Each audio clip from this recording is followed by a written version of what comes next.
Ultra Evolution. That sounds like some crazy corporate speak or some super high-end Pokemon evolution. My name's Zeo, and let's take a look at what that might entail, as well as share my thoughts on what I hope happens here. As you know, this whopper of an update is slated to launch in June.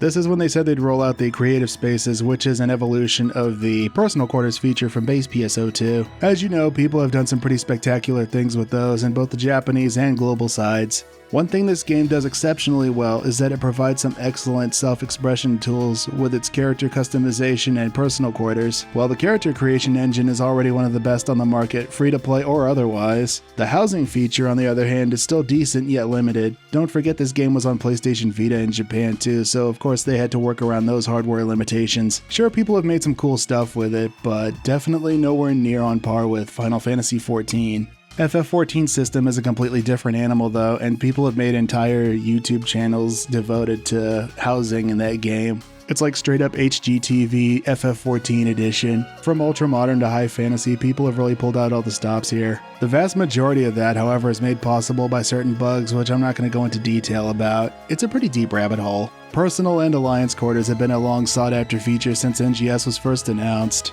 The last couple of operation reports have had at least one question about it, and it makes me really happy to see them taking their time here and paying so much attention to detail. You can tell they really want to make the best first impression here, so hats off to them for that. Going off what they showed us in October, this looks really powerful, but I imagine this would be rather intimidating for some folks. The blueprint thing should really help out with that and stimulate some creative juices. Okay, so new feature that's actually an evolution of an existing feature that was super popular. Now, what else? They didn't tell us a whole lot besides diverging from the usual pattern of rolling out a new region every 6 months. So with the rollout of the Creative Spaces, this leads me to believe that we are not entirely done with Halpha. We've had this conversation on stream over the past several months. Maybe there are more parts of Halpha than we realize, and somehow Crawford and company lost contact with them. For all we know, the Creative Spaces could just be a massive network of holodecks underneath Central City, or it could be some huge Dark Falls-induced cataclysmic event that impacts all 4 regions. We were promised the secrets of Halpha in this December update, and a lot of people were upset that it didn't deliver on that. They did say that we're getting Chapter 5 of the story in the April and May updates, so hopefully that's the payoff we're looking for. Another glaring issue here with the story is our character, or rather our lack of impact on it. The whole time we're just here along for the ride like, I'm gonna pull out my sword, shove it at this door, I don't know how to use any other weapons. This is a really stark contrast from how things were in the base game, even at the beginning. It just seems weird spending all that time and energy into creating our character only for them to take such a huge backseat in the story.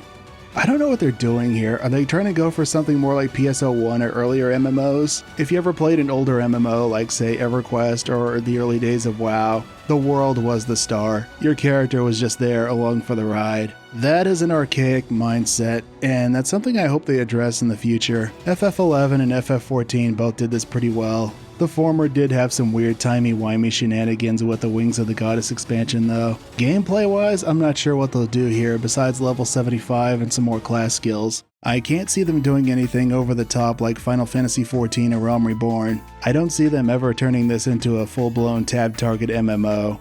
But what people are really wanting are actual honest-to-God dungeons, not this trippy We Are VR stuff that we have now. Halpha has some beautiful outdoor backdrops, so why not give us some pretty indoor ones to fight in as well? Will this be enough? It is way too early to tell. With all the energy they seem to be putting into Creative Spaces, I really hope they don't cut corners elsewhere. So what do you guys think? What are your hopes and expectations for this so-called Ultra Evolution? You know how much I love chopping it up with you guys in the comment section and on the streams. Come on by and hang out sometime, we'd love to have you. We talk about these sorts of things all the time. I hope you enjoy the rest of your day. And remember, to thine own self be true. Until next time, farewell.